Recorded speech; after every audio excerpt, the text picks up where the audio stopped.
You know what this game really magnified for me? The Lions? Yeah, this Lions game. They need home field. Oh, yeah. Like, that game was a bad weather game. It was windy as hell. The Lions looked completely different. And I think it impacted the Lions pass game. People say it didn't impact the Ravens pass game. But no, they had some other threats, and Lamar did a much better job at handling it. But I think that right now, if the Lions are to achieve incredible goals, it probably has to go through Ford Field. Because if you have to go to Philly or San Francisco in January. Yeah, I hear you. You'd certainly like to have those games played at home, controlled environment. I mean, you always want home field, but obviously that's clear. But I mean, is this not the further example of why? Could be. It's more than just having the fans on your side. But it also could be the effects of not having David Montgomery. Would they have tried to run the ball more in the first 9 plays? If Montgomery were there, like, okay, we're going up the middle, but because we have Jahmyr Gibbs, we're not going to want to do that as much.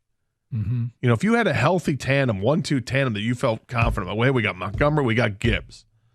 Is your game plan different than what it was yesterday? I don't know if it is or isn't. All right. I wasn't happy with the way that they scripted the first 9 plays. I wasn't happy with the way the offensive line collapsed a little bit.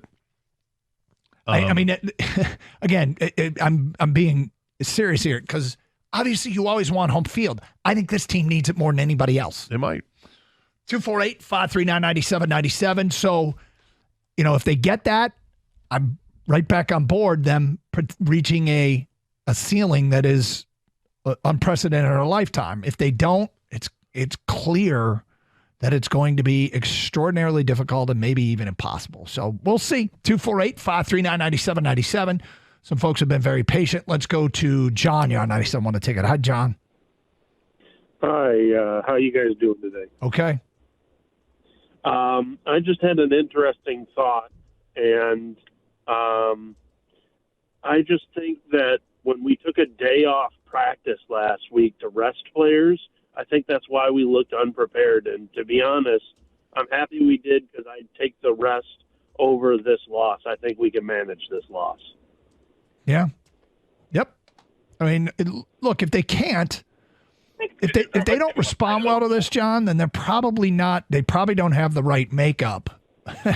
And we've spent a bunch of weeks where they looked absolutely like a strong team with good leadership and a good culture.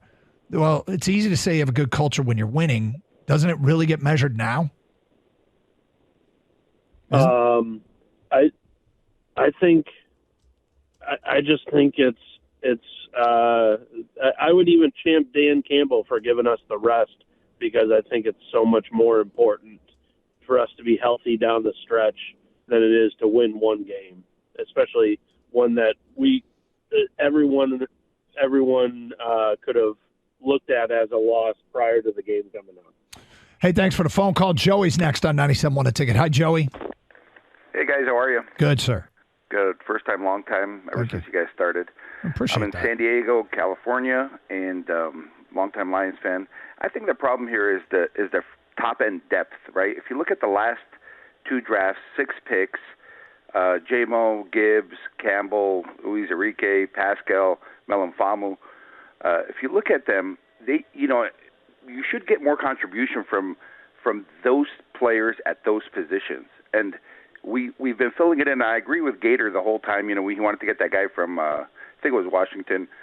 The frontline depth, it's not there, and they fill them in with these guys who are overachievers, kicking butt, but it's not difference making guys at the 212, two spots at 12. And I love Brad Holmes. I think he's amazing. I'm not knocking in any way, and I'm not jumping off the bandwagon. I really do think, like Gator said earlier, based on the schedule alone, I think I'm still confident about the season. We have 5 games against our division. We have a lot more teams to go, but I really think it's guys like that, those 6 guys, those 6 picks, that if they were contributing to us at this point in time overall, it would be an entirely different situation. J-Mo is, I don't know if it's him or if it's Goff who's lost.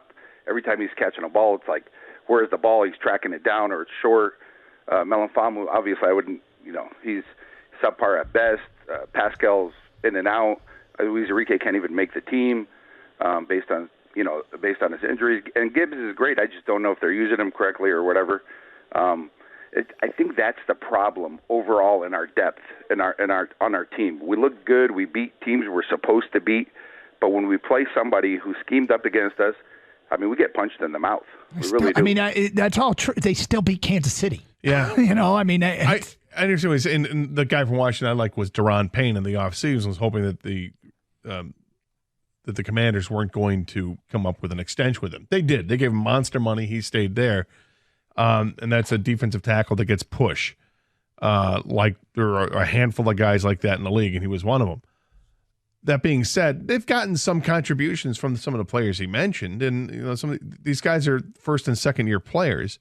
Let it play out a little bit. Pascal just returned to the team yesterday and actually had 4 tackles in the game. Jack Campbell is. I still like Jack Campbell a lot, but they made some picks with skill players that they could have made picks for defensive players, specifically on that defensive line, that they passed on. Time's going to tell whether that was a good move or not.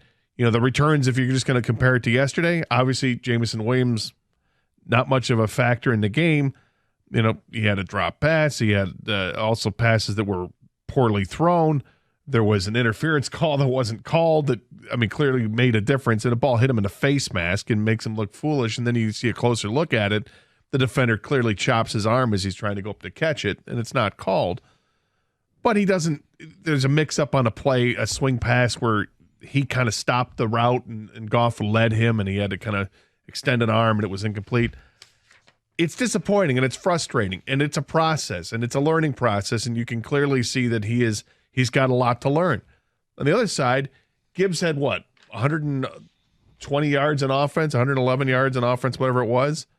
And I like what they're getting from him. I think there's a clear path of not greatness, but of how this offense is supposed to look when Montgomery's healthy with him.